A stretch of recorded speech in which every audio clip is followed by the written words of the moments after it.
Of course, Thursday's Fantasy Football Talk with Sportsnet's Andy McNamara on 97.3 ESPN, being brought to you by Jim Malamet at Green Tree Mortgage. Your best play to refinance today. What is Andy's best plays? We'll find out for him right now here on 97.3 ESPN. Andy, my friend, how are you doing today? Josh, I'm doing good, my man. Week 2 almost underway, and you're right.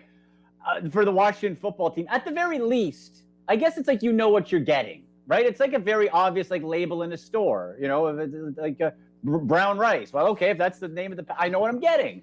Washington football team. I realize it's a football team. Not the most creative, but I don't know. In our business, isn't it like we try to be creative and use different words and not describe it? What do you say if you're not going to say Washington? Oh, the whoever versus the football team? It's ridiculous. Yeah, it's one of those things where it's like, if you say it like in our job, we're talking online or on the radio or on whatever platform, I just say Washington. I don't even say the full name. Now, if I'm writing or typing it out, I just go WFT because it's an easy acronym. Now, according to Daniel Snyder's wife on the Adam Schefter podcast, they're considering 5 names. Hopefully, they decide one of those 5 names in the next 12 months because calling them the Washington football team has been one of the most ridiculous things ever. And the worst is when people who are on shows accidentally still call them the old name because you're just like, you want to face palm your face into your hand because it's like when people, when people keep calling Giannis Antetokounmpo Giannis. His name is Giannis. It hasn't been Giannis in 5-6 years. We've known this for 5-6 years, but there are people who are still calling him Giannis, and their excuse is, well, I heard somebody else say it. Like, if everyone is walking off a cliff, are you following them off the cliff? I just call him the Greek Freak. Then you're safe. Greek Freak. Well, Greek apparently Freak. He doesn't like the nickname either, so there you go. He doesn't like that either? No. Too bad. Just say Giannis. That's all you gotta do. Just say Giannis. That's it. You don't even need to say his last name. It's like Madonna. Thank goodness. Oh yeah, I try to avoid that. Any difficult name, I try to tiptoe around it. And secretly, Josh, if I see a name if it's preseason or training or even in college, and I see a name, I'm like, and sometimes I see, I'm like, oh man, I hope that guy doesn't make it. Tua, I'm like, oh, when it was 2 years, I'm like, oh man, I hope this guy doesn't make it. Now I just have to call him Tua. His last name, it's a mouthful. So speaking of the Thursday night game, obviously tonight is a game that has a lot of people interested from a variety of reasons, one of them being Taylor Heineke is your starting quarterback. Fitzpatrick, he's out indefinitely. People are saying 6 to 8 weeks. I'm going to say indefinitely because anytime you have a hip issue and a potential bone bruising in the socket, that's testy. That's a mess. So what does Taylor Heineke mean to the Washington offense? Right. And it's this late in Fitzpatrick's career, this isn't a 23-year-old man, right? This is a serious injury. And with all the hype, how often are we talking about, what does the arm talent of Fitzpatrick mean to stretch the field? Well, that's gone. I actually like Taylor Heineke. I liked him last year in the playoffs. Do I think he's a franchise quarterback? No. But is he a high-end backup fill-in? Yeah, I think so, and maybe a little bit better than some of the other ones around the league. I think at least, if we're looking at it from a fantasy perspective here, Josh, we can feel comfortable that this Washington offense can still remain fantasy relevant with Heineke in. Because we saw Terry McLaurin still put up very good numbers with just a mishmash of quarterback play last year. We saw the same with Logan Thomas, and we saw the same with Antonio Gibson. So while I wanted to see what Fitzpatrick could do and maybe take this offense to another level, I feel Heineke can be at least serviceable. Be one of those guys that himself, you're not going to start Heineke, but I think he can do enough to stretch that, to make that offense fantasy relevant. I will say, all of a sudden, J.D. McKissic has to re-enter the fantasy football picture because that guy was a target monster for those short-arm dink and dunkers that Washington had all of last year. So J.D. McKissic, he's on your waiver wire. You might want to grab him. Now, if McKissic becomes more of a value, does that hurt somebody on Washington's offense? If Curtis Samuel was in the lineup, I'd say maybe, because that would be another mouth to feed. I'm going back now. I think we have to sort of go back to how it was last year. And Antonio Gibson still got his, right? And now even more with more experience off of his nice week and entering year 2.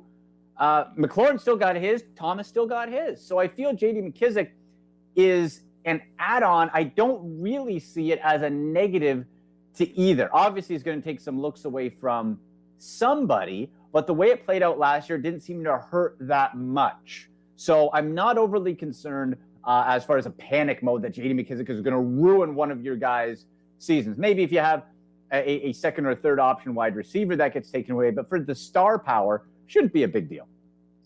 On the other side of the ball, this Saquon Barkley situation is a bit of a predicament. You know, everybody loves him. Everybody knows what he could do. He's 100%, but he's obviously not 100%. I've heard a lot of people say, listen, you had to sit him week 1. You didn't know what was going to be there. Well, it's only a few days after week 1.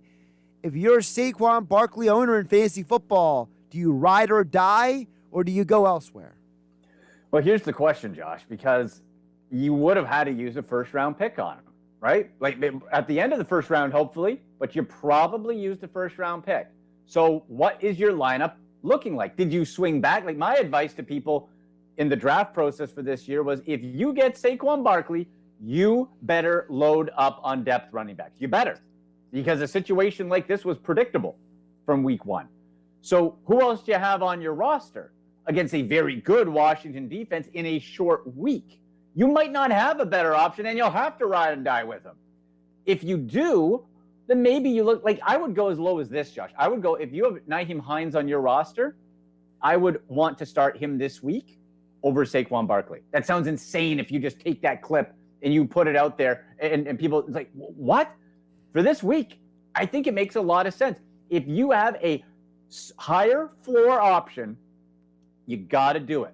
Because until Saquon Barkley proves that he's back, and like you said, we know what he can be, but will he be it, and when will he? And it might come down to, Josh, that you're gonna take a week, and maybe you have him on the bench out of being overly cautious, and that's the week he jumps up. But once he's back, if he's healthy, once he's back, I think it's going to be smooth sailing.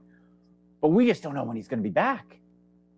So true. Andy McNamara joining us here on Game Night on 97.3 ESPN at AndyMC81 on Twitter. Sportsnet National Fantasy Sports host, analyst, and of course NFL analyst joins us each and every week here on 97.3 ESPN.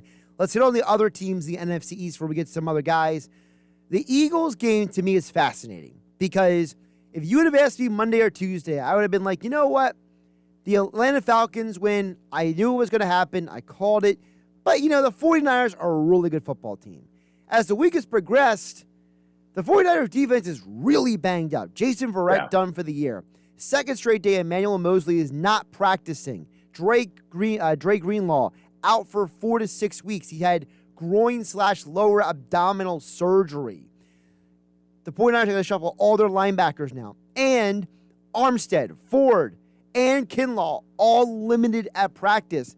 You could have a banged-up 49ers team coming into Philadelphia with that crazy loud crowd, the first time they've been capacity sellout in 2 years. This Eagles-49ers game is going from being, hey, you know, it's nice they're coming home to play a game, to the Eagles might actually win this game. Yeah. Like, the 49ers defense, like, Josh, doesn't it seem like it's been just injury-plagued forever? Like, the last 2 years, serious injuries. But if you just look at the names, formidable. But like you just laid out, there are a lot of people banged up. Who's going to play how much? How does it happen mid-game? Is somebody else going to tweak something? I think the Philadelphia Eagles have a tremendous chance to win this ball game outright, and it comes down to our guy, Jalen Hurts. And funny, Josh, how when a guy does well, everybody, you're stumbling over themselves to oh, yeah, he's really good. You don't get to do that. Josh and I were on him from day one. We were believers. Jalen Hurts is the real deal. And you know what stood out to me most from that week 1 that I absolutely loved? Wasn't that he rushed for 200 yards. He didn't do like a Lamar Jackson. Oh, he ran for 200 and threw for 4 times. No. That guy threw 3 touchdowns, 0 interceptions, 27-35, and still was able to use his legs to run around. That's good from a real-life and a fantasy football side. I think I told you last week on the show, Josh, before, I benched Dak Prescott for Jalen Hurts. And boy, after last week's game, was I sweating because Dak Prescott lit it up. And in the end, Jalen Hurts got, I think it was like 0.3 points more than Dak. So I felt good about myself. But he's there. He looked great. This is going to be a test, banged up or not. But I believe this day one, he has shown that he continues to mature, continues off of last year, and being a leader of men and being the quarterback that Philly can count on. I'm very excited to see what this matchup brings against San Francisco. The other side of it is this. We saw the Lions put up 33 on a 49ers defense that was injured and on cruise control, prevent defense in the second half. The Eagles' wide receivers are better. I just read off the depth chart earlier. Khalif Raymond, Tyrell Williams, right? The offensive line for the Lions, not good. They kicked Vaitai in the guard because their guard situation is so bad. The dude was paid to be a starting tackle, but they were so desperate at guard, they kicked him in the guard. The Eagles' offensive line is better. There is a big possibility that 32 points you saw last week was not an anomaly. I totally agree. And I don't even care what team San Francisco played. I just think this Philly offense, with Jalen Hurts under it, can be creative and has enough tools that you don't have to necessarily push him, and you can allow Hurts to progress naturally. I like that we didn't really it just felt like a really good game plan that they had Hurts in. And look at the sprinkling that Philadelphia can do and spread things out against San Francisco, right? We know the pieces. You got the two tight ends. You got a nice wide receiver core. You got a good-looking backfield. So, and, of course, you have to respect Jalen Hurts, who can run. But this is what I keep coming back to, Josh. He doesn't have to run. Lamar Jackson has to run. Jalen Hurts does not have to run. He can, but he doesn't have to. I'm not crowning him a Russell Wilson yet. However, I kind of in that vein where Russell could run, but he more tries to use his speed to create plays, to keep the pass game going. Looks to pass first. That's what you want out of a franchise quarterback, and that's what I hope we see Jalen Hurts try to exploit against a banged-up 49ers defense. And yeah, like you said, the Eagles are just quite simply put a better team than the Detroit Lions. So what does that mean for San Francisco? Now, on the San Fran side, I don't know if in any of your fantasy leagues, Josh, but Eli Mitchell, the reckless fab dollar spending. People were spending $75 to $100, all of their fab fantasy budget for the year on Eli Mitchell, a sixth-round rookie. That was wild. And you realize that Trey Sermon's probably going to play on Sunday. Correct. Yeah. Oh, yeah. I'm not to me, I was like, okay, I want Eli Mitchell. I think the highest I put $20 in a couple, and I obviously didn't get him. But I was like, you know what? I liked what I saw out of Eli. I'll do 20. Yeah, that's still a little rich, but I wouldn't have even been close. You're right. And it's by design, it's a committee. Now, Mostert's gone. You have JaMychal Hasty, who's vultured that one TD. We're not too worried about him. Jeff Wilson's going to come back in November-ish or something. But yeah, Trey Sermon was in the doghouse. You don't spend that type of draft capital to keep a guy in the doghouse for the year. Maybe it will be for this week, maybe. But they're going to give him a chance at some point, unless the guy is an absolute train wreck, which, for all we know, Josh, maybe he is because Kyle Shanahan hates fantasy football and decided not to tell anybody that this random sixth-round rookie was going to come in and steal the show. Well, we do know that Kyle does like to find a guy he can ride. He does like to, when they were in Washington, they had Alfred Morris, right? When he first got to Atlanta, they rode Devonta Freeman until he got injured. Then they rode Tevin Coleman, right? And in San Francisco, he's seemingly been in search of a guy to ride. So I'm not saying that he can't ride Mitchell, but there's a reason why I picked up Hasty in my fantasy league, because I'm just leaving him on the bench with Tevin Coleman in case those teams, the Jets and the 49ers, actually make a decision. Yeah, that's it. You have him sitting there and you kind of wait, right? Maybe there's another injury. Maybe he's the flavor of the month. Who knows? That's the great unknown. That's why it seemed wild that people were spending all of it after one game. Like, I get it. Running back is a true starting running back for your fantasy football team is rarish, right? If you didn't get one, that's rare. So if you can get one, sure. But like, would it surprise me if Sermon comes in and he gets 100 yards this week? It wouldn't. Or in 2 weeks if it happens. It wouldn't surprise me at all. So really, we have to see how it plays out. But I think the biggest story for me was Deebo Samuel balling out. Like, Deebo looked phenomenal, better than Kittle. Brandon Ayuk, Shanahan said was inconsistent. So I get a lot of questions at AndyMC81 on Twitter, Josh, about usually like every week which 49ers wide receiver. You ride Deebo Samuel till you're told otherwise. Like that's the guy right now over Ayuk or anybody else in that offense when it comes to catching the football, besides George Kittle, who's going to get his. And let's ride through some fantasy football topics from around the league. By the way, before we get to that, Saquon Barkley officially active tonight. So he is active. He is playing, but we'll wait and see what he actually does. In what capacity? Yeah. Right, exactly. Really quick on the Cowboys. No La'el Collins, out for at least 5 weeks, it looks like. And then no Michael Gallup either. Concerned with the Cowboys' offense at all? Oh, I'm concerned how Ezekiel Elliott was not used. That made no sense to me. That was very concerning.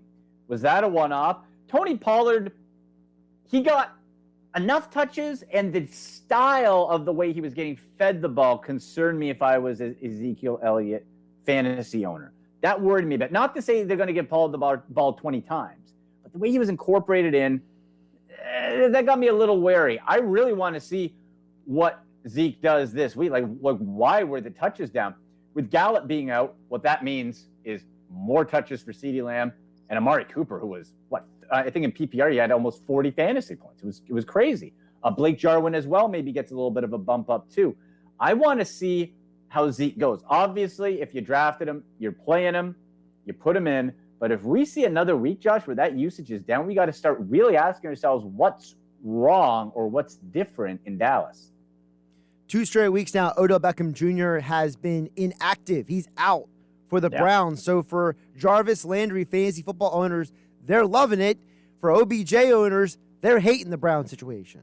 Yeah, I hate to be an I told you so guy, Josh, but I told you, avoid OBJ. I didn't know he was going to be missing week 1. He was at literal game time, like minutes before the game. So here's the other factor you got to look at. And this I had on my Sportsnet.ca fantasy article and on my Fantasy Minute videos on social media. Anthony Schwartz of the Browns. He was owned on Tuesday, Josh, in 1% of Yahoo leagues. 99% availability. And I got turned on to Schwartz because my guy Eric Metcalf, Cleveland Browns great, who I've been doing some work with on my UFAFL and UFF sports platform. He told me in the preseason when we were chatting, he said, Andy, I've trained this guy in track and field. Metcalf, he just got back from Europe. He goes around with the Nike team training track and field stars. He said, I trained this kid, and he's just not a speedster. This guy can catch the football. So when Eric Metcalf says that, my ears perk up, and I'm like, okay, well, when is he going to get the opportunity? He was used. He had a 17-yard runner end around being handed the ball, 44-yard downfield. That is the difference maker this Browns offense was really looking for, in the sense that while it's still going to be run first, defenses could kind of crowd the line a little bit because it wasn't that stretcher. We love Jarvis Landry, but a possession guy, really, right? And he's going to bull through you. You needed that guy to keep defenses and safeties honest. Schwartz is that guy. And I think you need to get him into a flex spot this week. This is a great spot to get him in, put him into a flex, and see what happens from there. And then when OBJ comes back, you park him for a little bit and see. But this is a rookie who really flashed, really impressed me, and you're facing a Houston Texans defense that can be had. Jonnu Smith limited at practice today. So does that make Hunter Henry a must-start this week? Well, I think I want to see a couple. Let's have another day of practice. Let's see what the limited really means. If he is still going Sunday question, then absolutely. That whole offense is a little worrisome to me still with Mac Jones. I like how they operated and all that against a tough Miami defense to start the year. But, yeah, if it's one or the other, you go Hunter Henry if Jonnu Smith's injured. I still like Smith overall as the main guy, but it could happen, Josh, and we chatted about this, that it could just be a wash. It might not be Gronk and Hernandez. It might just be committee. And then because you still have to sprinkle in Jacoby Myers, Nelson Aguilar. What's the running back situation going to look like? So we still have to kind of feel out what a Mac Jones run offense is in New England and what that means for fantasy. One more for you. Josh Jacobs not practicing 2 straight days, what they're describing as a toe/ankle issue. Should Jacobs owners be concerned? Yeah, anything like that, because think about it, Josh, right? That's how you cut. Like a toe can seem silly, like, it's a toe. Well, if you're a running back, you need your toes, you need your ankles, you need to make those sharp cuts, those pivots. So yeah, I would be concerned if I'm a Kenyon Drake owner. I'd want to get him in my lineup, even if Jacobs plays, because that is screaming towards limiting his workload, right? Even if he does suit up, I would be heavy into Kenyon Drake this week. Really quick before I let you bounce, Eric is just jumping in a little bit late in the conversation. We touched on Saquon earlier. Saquon is active tonight, but Eric wants to know the added rain being an issue in his value tonight. Honestly, my value in Saquon Barkley tonight is not high, rain or not. I don't care if it's the sunniest. It's just not high because we have not seen it. I need to see it. Like, we're going 2 years now, right, with coming off of injuries. And they said, the Giants, in fairness to them, said, we're going to ease him in. This should not be surprising. So the value tonight, you have to gauge the rest of your roster. I wouldn't touch him in any DraftKings, DFS plays, whatever. But in your season long, if you don't have any other option, then you got to chance it. If you do, then I would try to park Saquon Barkley if possible. He's Andy McNamara. Give him a follow on Twitter at AndyMC81. Sportsnet Fantasy Sports Expert. NFL analyst joins us each and every week here on Game Night on 97.3 ESPN. Andy, always appreciate the insights. We'll catch you next week, my friend. Absolutely, buddy. We'll talk to you soon. And, of course, Andy's appearance here on Game Night on 97.3 ESPN being brought to you by Jim Melamed at Green Tree Mortgage, your best play to refinance today. Proud sponsor of Fantasy Football Talk with Sportsnet Andy McNamara right here on 97.3 ESPN FM.